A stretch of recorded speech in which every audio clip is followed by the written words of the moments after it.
Drugs বিরোধী অভিযানে রাজ্যের সবচেয়ে বড় সাফল্য কাছাড় পুলিশের। 21 কেজি হেরোইন সহ গ্রেফতার পাচারকারী।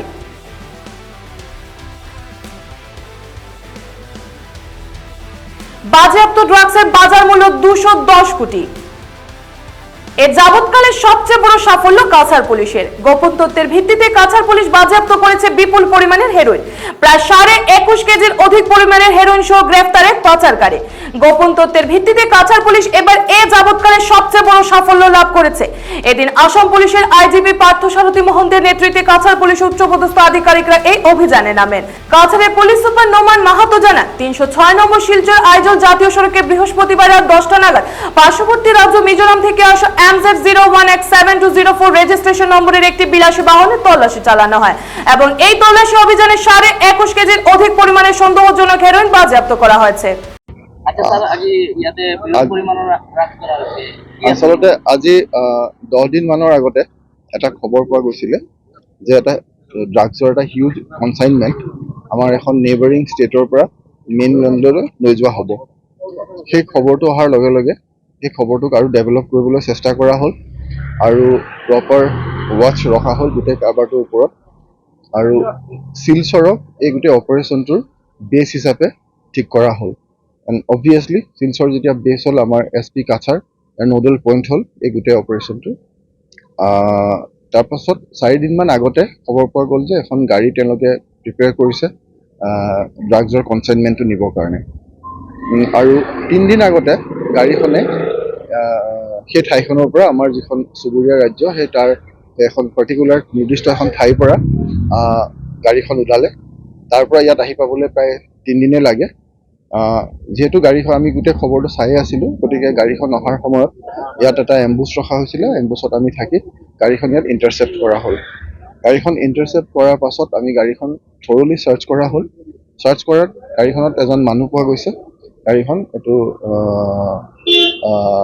সেই মানুহজনৰ লগতে গাড়ীখনত আমি যথেষ্ট পৰিমাণৰ ড্ৰাগছ পাইছোঁ। ইয়াত আমি টোটেল 21 কেজি হেৰইন পাইছোঁ। এই 21 কেজি হেৰইনৰ 18 কেজি হৈছে একদম পিয়ৰ ফৰ্মৰ হেৰইন। এই যিটো পিয়ৰ ফৰ্ম যিটো হয় হেৰইনৰ, এই পিয়ৰ ফৰ্মটো আচলতে এই যে 18 কেজি যে হৈ আছে 3 কেজি পিয়ৰ ফৰ্ম নহয়, 18 কেজি পিয়ৰ ফৰ্ম। এই যে 18 কেজি পিয়ৰ ফৰ্ম আছে এইটো গৈ এইটোৰ লগত বেলেগ বেলেগ কিছুমান বস্তু মিক্স কৰে।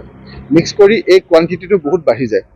এই 18 কেজিটো সেই 18 কেজিৰ লগত কিমান বেলেগ বেলেগ দ্ৰব্য ব্যৱহাৰ কৰে তাৰ ওপৰত ডিপেণ্ড কৰি সেইটো 40 কেজিও হ'ব পাৰে বা সেইটো 50-55 কেজিও হ'বগৈ পাৰে। গতিকে এইটো আচলতে সেইকাৰণে ৰিচেণ্ট টাইমছৰ এটা আমাৰ আটাইতকৈ ডাঙৰ চিজাৰ হৈছে, কাৰণ এই যিমানখিনি ধৰা হৈছে সেইখিনিয়ে কোৱান্টিটি হৈ থকা নাই। আৰু ৰেকৰ্ডটো নোচোৱাকৈ আমাৰ কাৰণে ক'বলৈ অসুবিধা, খুব সম্ভৱ হয়, সম্ভৱতঃ আমাৰ ইমান ডাঙৰ ৰিচেণ্ট টাইমছত আমাৰ মনত পৰা নাই। গতিকে আৰু এই যিটো ফৰ্ম মানে এই যিটো ফৰ্মৰ হেৰইন যিটো লৈ যায়, যিটো পিয়ৰ ফৰ্ম যিটো বগা আপোনালোকে দেখিছে, সেইটোক নি পেলাই মিক্স কৰে বিভিন্ন বস্তুৰ লগত। তাত বেলেগ বেলেগ কিছুমান দ্ৰব্যৰ লগত মিক্স কৰে, কেতিয়াবা গ্লুক'জৰ লগত মিক্স কৰে, আপোনাৰ কেফেইনৰ লগত মিক্স কৰে, কুইনাইনৰ লগত মিক্স কৰে, বেকিং ছ'ডাৰ লগত মিক্স কৰে। গতিকে এই বস্তুটো গৈ পেলাই আপোনালোকে এই বস্তুটো মানে আমি এতিয়া চুওঁতে আমাৰ এডিচনেল SP যেতিয়া চুইছে লগে লগে এডিচনেল SP হাত খজুৱাবলৈ আৰম্ভ কৰিছে। কাৰণ যিটো পিয়ৰ ফৰ্মৰ যিটো হেৰইন হয় সেইটো আপোনাৰ হাত একদম খজুৱাব, আপোনাক পেইন দিব, আপুনি চোৱাৰ লগে লগে শৰীৰৰ যিটো অংশ লাগিব তেনেকৈ সেই বস্তুটো মানে ড্ৰাগছ হ'লেও সেইটো তেনেকৈ ল'ব নোৱাৰে। গতিকে সেই বস্তুটো কোৱান্টিটি বঢ়াবলগীয়া হয়। গতিকে ইয়াত খুব প্ৰিলিমিনাৰী ষ্টেজত আছে। খবৰটো পোৱাৰ পাছত খবৰটোক ডেভেলপ কৰি গাড়ীখন ধৰা হ'ল, মানুহটো এৰেষ্ট কৰা হ'ল আৰু ড্ৰাগছখিনি ৰিকভাৰ কৰা হ'ল। তো ইয়াৰ পৰৱৰ্তী অনুসন্ধান পৰৱৰ্তী তদন্তখিনি চলিব আৰু যেনেদৰে আগবাঢ়ে আমি আপোনালোকক জনাই থাকিম। চাওক, এতিয়া মানে যিটো পিয়ৰ ফৰ্মৰ হয় সেইটো আপুনি যদি এইখিনি যদি গৈ পেলাই আপোনাৰ বাঢ়ি গৈ যেতিয়া সেইখিনি 40-50 কেজি হ'ব, সেই পৰিমাণে তাত দামখিনি বাঢ়ি গৈ থাকিব। কিন্তু আমি যদি 3 গুণ বাঢ়িলে 3 গুণ হৈ যাব, কিন্তু নবঢ়াকে আমি এজ ইট ইজ যদি কওঁ, এজ ইট ইজ এই ড্ৰাগছখিনিৰ মূল্য হ'ব অতি কমেও 210 কোটি টকা, 210 crores অতি কমেও। আৰু এইখিনিক কিমান তাক আৰু মিক্স কৰে বেলেগ বস্তু দি, আৰু সেই এই 18 কেজি একচুৱেলি কিমান কেজি কৰেগে তাৰ ওপৰত ডিপেণ্ড কৰিব যে ফাইনেলি ডেষ্টিনেশ্যন নত গৈ পেলাই কিমান তাৰ মূল্য হৈছেগে। কিন্তু আমি তালৈ নোযোৱাকৈ ক'ব পাৰোঁ সেই 2-3 গুণ বেছি নকৰাকৈ ডেফিনেটলি এইখিনি 210 কোটি টকাৰ ড্ৰাগছ। মানে পৰিমাণ কিমান টোটেল 21 কেজি। আৰু মানুহ যিজনক এৰেষ্ট কৰা হৈছে তেওঁ ক'ৰ বা তেওঁৰ নামটো? এই মানুহটো লাল দিনুৱা, এই মানুহজন গাড়ীখনো মিজোৰাম নাম্বাৰ প্লেটৰ গাড়ী, আৰু এখন চুবুৰীয়া ৰাজ্যৰ পৰা গাড়ীখন আহিছিলে। মানুহজনো মিজোৰামৰ নেকি? মানুহজনৰ আমি কৰি আছোঁ মিজোৰামৰ মানুহ।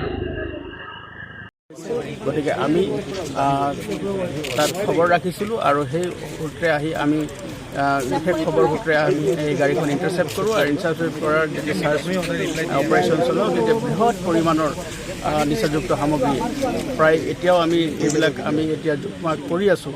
কিন্তু আপুনি প্ৰাৰম্ভিক পৰ্যায়ত দেখা গৈছে যে 21 কেজিতকৈ অধিক 21 কেজিতকৈ অধিক হিৰ'ইন নিচাযুক্ত সামগ্ৰী ইয়াত জব্দ হৈছে। আৰু এই সামগ্ৰীখিনি আমি আইনগতভাৱে যিখিনি চিজাৰ আৰু প্ৰচিডিউৰ আমাৰ চলি আছে, আৰু ইয়াৰ বজাৰ মূল্য বৰ্তমান সময়ত ইয়াৰ বজাৰ মূল্য যিহেতুকে এই যিখিনি নিচাযুক্ত সামগ্ৰী আছে হিৰ'ইন, এইখিনি সম্পূৰ্ণৰূপে পিয়ৰ ফৰ্মত আছে। সেই হিচাপতো যদি আমি চাবলৈ যাওঁ, ইয়াৰ আজিৰ পৰিমাণ হ'ব প্ৰায় 210 কোটি টকা। আৰু এতিয়ালৈকে আমাৰ যিখিনি অভিযান আছে, আমি এজন ব্যক্তিক আমি ইতিমধ্যে গ্ৰেপ্তাৰ কৰিছোঁ, আৰু বাকী আৰু অভিযান আমাৰ অব্যাহত আছে। মানুহজনৰ নাম ক'ৰ পৰা আহি আছে? মানুহজন আমাৰ চুবুৰীয়া ৰাজ্যৰ পৰা আহিছিলে, আৰু এখন গাড়ী আপুনি দেখিব, গাড়ীখনৰ MZ নাম্বাৰ মিজোৰামৰ গাড়ী। এই গাড়ীখন আমি ইণ্টাৰচেপ্ট কৰিছোঁ, আৰু তাৰ এজন ব্যক্তি আমি তেওঁক যেতিয়া আমি ব্যক্তিজনক যেতিয়া আমি এপ্ৰিহেণ্ড কৰোঁ, এপ্ৰিহেণ্ড কৰি খান তালাচী চলোৱা পৰ্যায়ত আমাৰ বৃহৎ পৰিমাণৰ এই নিচাযুক্ত সামগ্ৰী আমি জব্দ কৰিব। মানুহজনৰ নাম কি আছে? মানুহজনৰ নাম লান্থালাও বুলি নাম এটি তেওঁ কৈছে। আমি বাকী সোধপোছ তেওঁ চলাই আছোঁ। ক'ৰ বাসিন্দা? তেওঁ চুবুৰীয়া ৰাজ্যৰ বাসিন্দা।